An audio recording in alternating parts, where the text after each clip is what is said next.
Right now, we're going to talk about a math topic we call the number of solutions for two lines. On the College Board Question Bank, this can be referred to as systems of equations in two variables.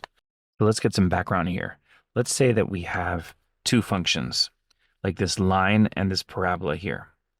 In this context, the word solution means the intersection. So if you have more than one function, the solutions are the two places where these functions hit, namely 6.7, 45.9, and negative 1.8, 3.1. So two functions, the solutions are the places where they hit. If you have only one function, let's say we had x squared minus 15. In this situation, with a single curvy function, the solution is the x-intercept, or the multiple x-intercepts are the solutions. So you have the word solution that means different things in different settings. But for two lines, the word solution has an even more in-depth definition. So if we're talking about the number of solutions for two lines, we know that those lines can have one solution. That would be if the lines are actually hitting, they're going to intersect once. They can have no solutions. If they're never hitting, they're never going to intersect. And of course, infinite solutions. That means they're always hitting. In other words, they have the same slope, the same y-intercept, the same everything. They have the same address and they overlap. So you can maybe debate, is that really considered multiple lines or one line? But if you're solving two different lines and they occupy the same space, in math, that's called infinite solutions. So more importantly, the ramifications for slope and y-intercept are what matter on the SAT. So if you have one solution, the slopes must be different. That's the reason why they're hitting. No solutions, the slopes have to be the same and the y-intercepts have to be different. That's kind of just a more in-depth way of describing the fact that you have two parallel lines. And infinite solutions, like I said, slope and y-intercept are the same. Generally for these, you're going to do well if you always get your equations into the y equals format. So let's do some practice questions. For this one, we're being given the equation of a line, and we're being asked if there's no solution in a system between this line and one of these four options, which of these would give us a no solution situation? So for the original given line, we know that this is in the y equals mx plus b format. So we know that the slope is 5 and the y-intercept is 10. So let's write that. M is 5, B is 10. And to have no solution, well, that would have to be a situation, like we saw a moment ago, where the lines are essentially parallel. So they have to have the same tilt, the same slope, and they have to have different y-intercepts. So which of these would do that? And what you really need to do is kind of just move them all into slope-intercept form so you can kind of see more clearly. So for the first one, if you add 5x to both sides, you'll have y is 5x plus 10. Well, that's identical. So that would be infinite solutions. If that were what we were looking for, then A would be the answer. Looking at B, adding the 5x to the other side, we'd get y equals 5x plus 15. Well, that's not too bad because our slopes would be the same in this situation because we have a slope of 5 here, and here we have a 5 in the slope spot. But the y-intercepts would actually be different, which is what we need, because here the y-intercept is 10, and here the thing in the y-intercept spot is 15. So that's going to be our answer. Looking at C, we would have had y equals 10x plus 20, so a totally different slope. And for D, y equals 10x plus 10. So if the slopes are different, that's the idea of having one solution. That would simply be a situation where two lines would simply hit in more of a normal manner. And so that's different than what we're looking for here. Here we were looking for no solution. So the answer to this sample question is B. So going on to another sample question, here we have two linear equations. We know these are linear because we have any possible x's and y's all to the first power. And that's how you define a linear equation. So as complicated as these look, they're just linear equations. Now, one nice shortcut for getting rid of all of these denominators at once is to multiply by the lowest common multiple. Not the lowest common factor, but the lowest common multiple. In other words, what number can 3, 2, and 6 all multiply into? And the answer is 6. So if we're multiplying all throughout, here we'll have 6 times 4 over 3. So this is something you really can do in your head, but let's just visualize it. 6 times 4 over 3, and the 6 and the 3 will cancel, leaving you with 2 and 1. So that's 8. So we'll have 8y minus, now here we have 6 times negative 1/2. Let's just do the numbers, 6 times 1/2. In this situation, the 6 on the top would cancel against the 2 on the bottom. So it would leave you 3 on the top, 1 on the bottom. So we've got 8y minus 3x equals, let's make some space, and it equals 1 times 6, so that's easy, 6, minus 5/6 times 6. So just visualizing that a little bit. So 5/6 times 6, or 5/6 times 6 over 1, and you can see the 6's cancel, leaving you with 5. So now the goal of what we're doing is to get y by itself, so we can go ahead and make our determinations about the slopes and y-intercepts, because as I said before, depending on whether you have one, no, or infinite solutions, you're going to have different scenarios work out for the slopes and y-intercepts each of those times. So we need to get this into y equals mx plus b, so we can kind of make more sense of that. So here on the right, we have 6 minus 5, which is 1. So 8y minus 3x equals 1. Now, if we add that 3x to both sides, we'll have 8y equals 3x plus 1. And divide both sides by 8, and we'll have y is equal to 3 over 8x plus 1 over 8. So that's the equation of the first line. Now, for the next one, what is the lowest common multiple of 3 and 4? What number can 3 and 4 both multiply into? And the answer to that is 12. So we'll multiply both sides of this by 12. So 12 here, 12 here. And let's write all this below here. So maybe we'll move a little bit faster, but 12 times 2/3. Just imagine the 12 and the 3 canceling, leaving you 4 on the top and 1 on the bottom. So you'd have 4 times 2, 8x. 12 times 5 over 4. 12 on the top would cancel with 4 on the bottom, leaving you with 3. 3 times 5. And so that's going to give you 15. Equals, now 12 multiplied into qy. So 12qy plus 12 times 2, which is 24. So right now we have 8x plus 15 equals 12qy plus 24. And the goal is to get the y by itself, because that puts us in a y equals mx plus b format for a line. So let's maybe take away 24 from both sides, and we'll have 12qy equals, on the left, 8x minus 9. And we want the y by itself, so let's divide both sides by 12q, because y is being multiplied by 12q. So to get it by itself, we'll divide by 12q. So divide by 12q here, divide by 12q there. And now we've got, this cancels, so we have y is equal to, and I'm going to write this in a peculiar manner because we want to know what's in front of x. So of course, this is 8x over 12q, or if you simplify, divide everything by 4, you'll have 2x over 3q.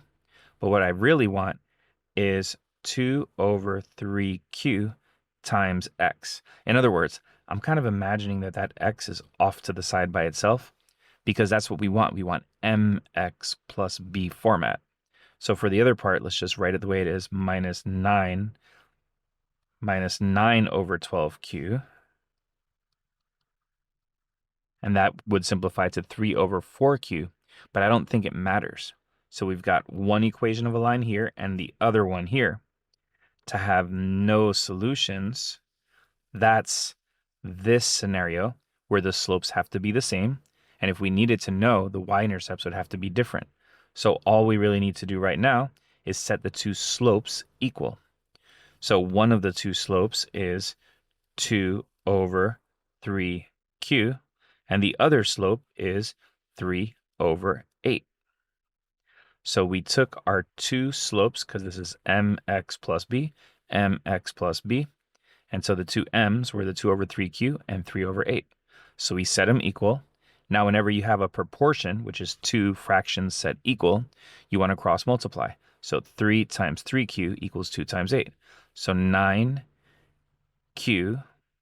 my 9s look like q's, 9q equals 2 times 8, 16. Now q is being multiplied by 9, so we should divide it by 9. So q is equal to 16 over 9, and that's our answer to this question. So this is fairly involved.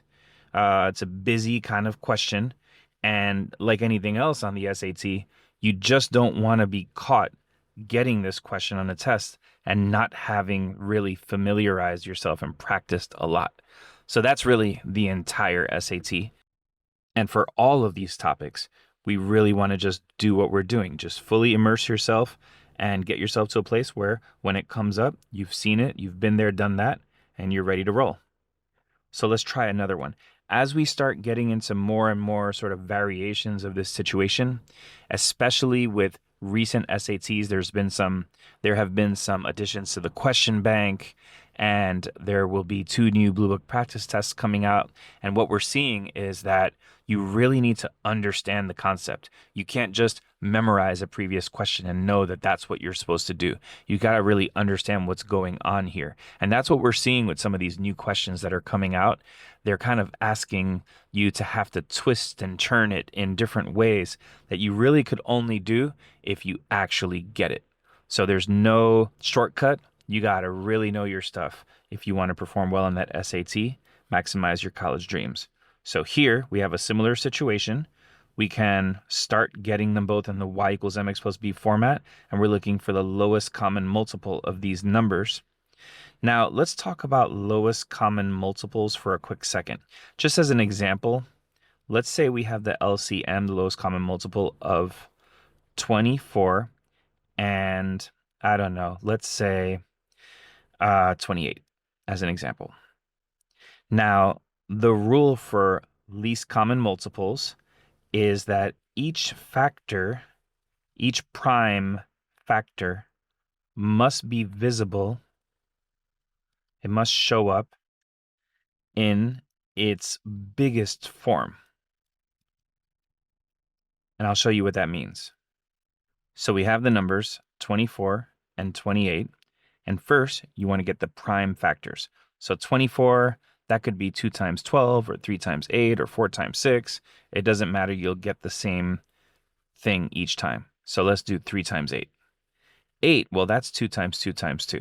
So that's 2 to the third power.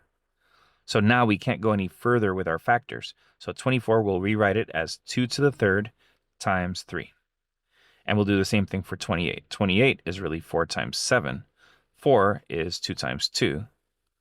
So 28 is 2 squared times 7. So now, finding the lowest common multiple, our prime factors are 2, 3, and 7, but we need the biggest of each. So right here, we've got 2 to the third. Here, we've got 2 squared. So we want the biggest. We want 2 to the third. And for 3 and 7, that's easy because they'd each just show up to the first power. We're not seeing 3 to the second or 7 to the second or third power. We're just seeing them to the first power. So we'll kind of include them to the first power, 3 and 7. So the lowest common multiple for these two numbers, 24 and 28, would be whatever you get when you multiply 2 to the third times 3 times 7. So 8 times 3 times 7, which is 21.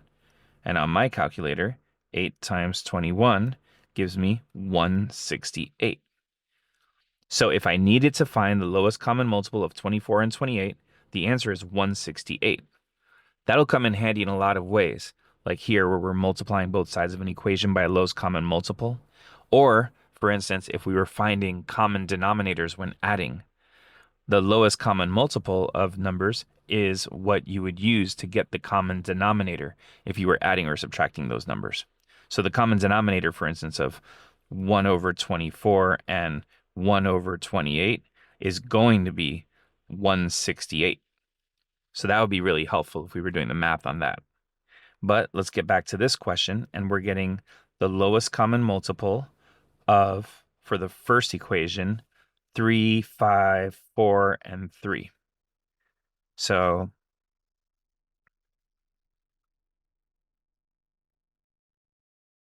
4 is really 2 squared, and we have a 3, and we have a 5. And so the lowest common multiple is going to be 2 squared times 3 times 5, 4 times 15, which is 60. So to use the shortcut method here, we need to multiply both sides of this by 60. And maybe going a little bit faster now because we learned how to do it on the last question. Distributing here, you have 60 and 3 simplifying, dividing them both by 3, you get 20 on the top, 1 on the bottom. So this is 20 times 4, which is 80. So 80y minus, now we're distributing here, 60 times 2 over 5. Just imagine 60 times 2 over 5. Divide them both by 5, and you'll get 12 right there. So 24x. Distributing here, we have 5 over 4 times 60. If we cancel this with this, we'll have 15 on the top. And 5 times 15 is 75. So equals 75. And now we're doing 60 times negative 7 over 3. So 60 times negative 7 over 3. And 60 on the top cancels with 3 on the bottom, leaving you with 20. So negative 7 times 20 is negative 140. And we have the y there. So that's the hardest part of this. So now let's get our y all by itself on one side. So let's add 140y to both sides of the equation. And that'll give us 220y minus 24x equals 75. Now we can add the 24x to the other side. 220y equals 24x plus 75. And now we want y by itself, so we'll divide by 220. 24 over 220x plus 75 over 220. So we can kind of save the work of simplifying this because it really doesn't matter if your answer is simplified or not in a lot of situations. So I'm just going to kind of make some room and just keep track of the fact that when we simplified the first equation, we got y is 24 over 220x plus 75 over 220. And now we'll work on the second equation. Well, what's the lowest common multiple of 3 and 5? That's a little easier. That's just 3 times 5, 15. So we'll multiply both sides by 15. And so now, maybe I will actually move a little faster on this distribution. You can always do this on the calculator as well. You don't have to do it the old-fashioned sort of by hand way. So we'll have 9x when we distribute right there, plus 10 equals 15qy plus 8 times 5, which is 40. Now we're trying to get y by itself, to get y equals mx plus b. So we'll take away 40 from both sides. So 9x minus 30 equals 15qy. Divide by 15q on both sides.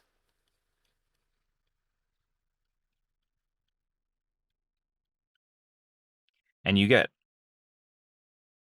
y equals 9 over 15, that's 3 over 5. 3 over 5q times x. Once again, we want that x separate because this is supposed to be mx plus b. Minus 2 over q. That's 30 over 15 with a q on the bottom. So we've got our y equals mx plus b for the first one, y equals mx plus b for the second one, and this system has no solution. That means our slopes have to be the same. So let's go ahead and just set the two slopes equal. This slope has to be the same as that slope. So mathematically, that means 24 over 220 equals 3 over 5q. The fancy name for two fractions set equal to each other is a proportion. And so for proportions, you cross multiply. 24 times 5q equals 220 times 3. So 24 times 5q, that's 120q equals 3 times 220, which is 660. And now for q, we have 660 divided by 120, because we're dividing both sides by 120. And so let's do that here. 660 over 120. Now the advantage of the graphing calculator of the Desmos or handheld is that you can turn it into a fraction if you want to by hitting this button on Desmos. And you get 11 over 2 or 5.5, however you want to see it. But that's your answer there. So let's try another practice question. I guess it goes without saying, but if you're following along with this and getting ready for your SAT, you can just pause this question right now, try it on your own, and then press play to see the answer. So here we have infinitely many solutions. It's a slightly different scenario. Instead of being the one in the middle, it's the one on the right. It means the slopes and the y-intercepts have to be the same. You can also maybe get a little fancy with that and say that maybe it means that as you're multiplying from one equation to the next, you should be multiplying by the same thing each time. So when you have infinite solutions, there are multiple ways to do it, but let's stick to the same way so that we can have some consistency. So let's get y by itself. So for the top equation, we can take away mx from both sides. ny is equal to negative mx plus 15 and divide by the letter n. So y equals negative m over n x plus 15 over n. So that's our mx plus b. This is our slope in green, and this is our b, our y-intercept. So now doing it for the other equation, take away 3x from both sides. 9y is equal to negative 3x plus 90 divided by 9. Y is negative 1/3 x plus 90 over 9, 10. So now this is our slope, negative 1/3, and this is our y-intercept, 10. So infinitely many solutions, it means the slopes and the y-intercepts have to be equal. So let's set the slopes equal. That's negative 1/3 has to be equal to negative m over n. And so we've kind of stumbled on something here because this question is just asking us for the value of m over n. So m on the top, n on the bottom.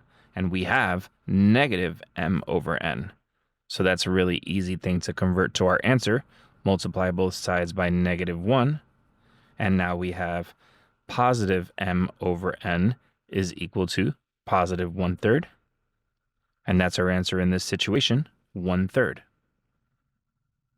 So here's another one. So now we're getting into some of the real twists that the SAT is kind of adding to these question types. So really hang along. These questions are all just different enough from one another. So the top one is kind of the regular normal fare here. We'll just get y by itself. So take away 36x from both sides. Negative 72y equals negative 36x plus 36. Divide by negative 72, and you'll get positive 1/2 x minus 1/2. So that's the first equation. Here's our slope. Here's our y-intercept because it's in y equals mx plus b format. Now for the bottom one, something a little strange is happening. We've got y in two different places, and that's a really big deal because the whole goal right now is to get y by itself so we can get y equals mx plus b. So what do we do for that? The answer is you should factor out your y. So if we factor y out, we'll actually get 1 plus 18k. In other words, if you distributed y times 1 plus 18k, guess what you'd get? You'd get y plus 18ky. So if you need extra help factoring, that might be something that's a little harder to show on a video, and you definitely should talk to your tutor or your math teacher or a close friend, but you need to know how to factor out a common factor from a polynomial to succeed on the SAT. So in any case, we have 1 over 6 minus 9x right there. That's just what we had before. And now, to get y equals mx plus b, we can actually divide by the 1 plus 18k on both sides. So now we'll have y equals, and really thinking about it again, maybe it was actually wiser to divide both pieces individually. So I'm going to rewrite this 1 plus 18k under each of them. So here we have 1 plus 18k and 1 plus 18k. And for the x part, which should have come first, it's negative 9 over 1 plus 18k all times x, because we've been doing that all along on all these questions. We just want the x separate because this is mx plus whatever our b is. And for this part, we really actually don't need this here, but it'll be 1 over 6 times 1 plus 18k. We'll avoid distributing that because I don't think we need it. So we have no solution, and that's back to the main common scenario, this one here, where we know for a fact that the slopes have to be the same. The slopes are equal. And for us right now, our slopes are 1/2 and negative 9 over 1 plus 18k. So it looks complicated, but setting things equal is not complicated. So 1 over 2 equals negative 9 over 1 plus 18k. Once again, we have a proportion, two fractions, and we should cross multiply. This times this equals this times this. So we have negative 9 times 2, negative 18, is equal to 1 times 1 plus 18k. Now we can take away 1 from both sides. Negative 19 equals 18k. Divide both sides by 18 to get k by itself, and k is equal to negative 19 over 18. Whew, that's a good one there. We've got one more here. So on this question, we're seeing that the two graphs intersect at the point 3z. That means that 3z is a safe point. You can plug in x is 3 and y is z into both equations, and that'll simplify things a little bit. So let's try it. So x is 3, so 3c in the top equation, and y is z, so we'll have dz equals 64. So we just plugged in x is 3 and y is z into the top equation. And now let's substitute 3z into the bottom equation. So 4 times 3 is 12 plus 2dz, because we're replacing y with z. And this all equals 48. So now we have an elimination situation. So this question is very different than the others. Here we're not going to be solving for y because really there's not even a y anymore. But you should be able to identify this pattern. You've got plus 2dz and plus 1dz. If there were a minus 2 in front of that 1dz there, then we'd have the elimination method as an option. So let's make that happen. Let's multiply the top equation by negative 2.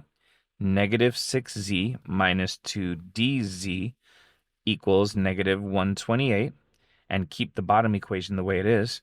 12 plus 2dz equals 48. And now when we add straight down, this will cancel like we said it would. So we've got 12 minus 6c equals negative 80. Take away 12 from both sides. Negative 6c equals negative 92.